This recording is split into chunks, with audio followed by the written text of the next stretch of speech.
Embrace the power of knowledge at Sanskriti University, ranked first in most promising university in engineering and management in India. Visit www.sanskriti.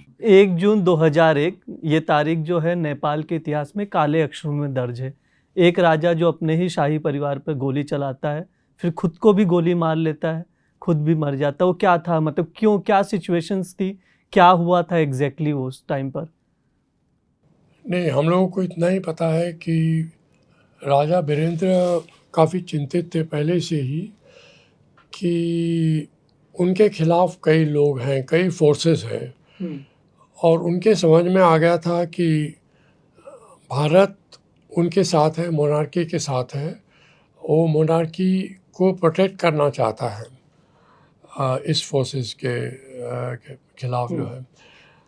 तो वो भारत को भी काफ़ी trust कर रहे थे, लेकिन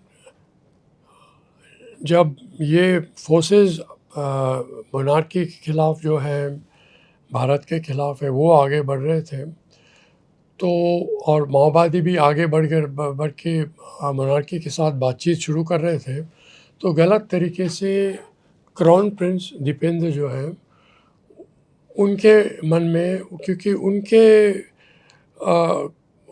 उनके साथ कुछ कांटेक्ट हो गए थे, कुछ फ्रंट कंपनीज थे आईएसआई के काठमांडू में, वो सबको पता था कौन है करके।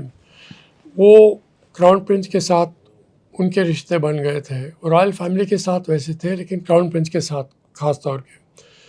तो उनके मन में ये पैदा किया गया कि राजा वीरेंद्र शायद बात करेंगे माओवादी के साथ एक कॉम्प्रोमाइज़ के बारे में, जिससे मोनार्की ख़त्म हो जाएगा और वो एक सेरेमोनियल प्रेसिडेंट बन जाएंगे, राष्ट्रपति बनेंगे।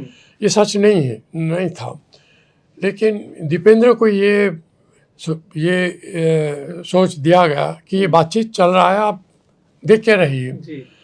और दीपेंद्र फंस गए थे ये फ्रंट कंपनी के साथ। वो ड्रग्स, अल्कोहल बार बार बीच में लेते गए, और उनका पर्सनालिटी जब वो इस इन्फ्लुएंस में थे वो बदल जाते थे। Even arms training.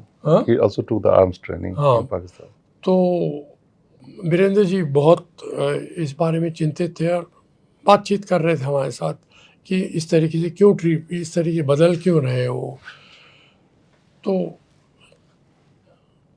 अब कई चीज़ के बारे में हम बातचीत नहीं कर सकते हैं गहराई में, लेकिन कुछ चीज़ तो आगे आ गए, क्योंकि प्रेसिडेंट जी ने कह दिया है इंटरव्यू में नेपाली जर्नलिस्ट के साथ कि आईएसआई हमारे पास आए थे और कह रहे थे कि देखिए हमारे कॉमन शत्रु हैं, भारत आपका भी शत्रु है, हमारा भी शत्रु है, राजा आपका भी शत्रु है, हमारा, तो हम साथ में आ जाए वगैरह वगैरह।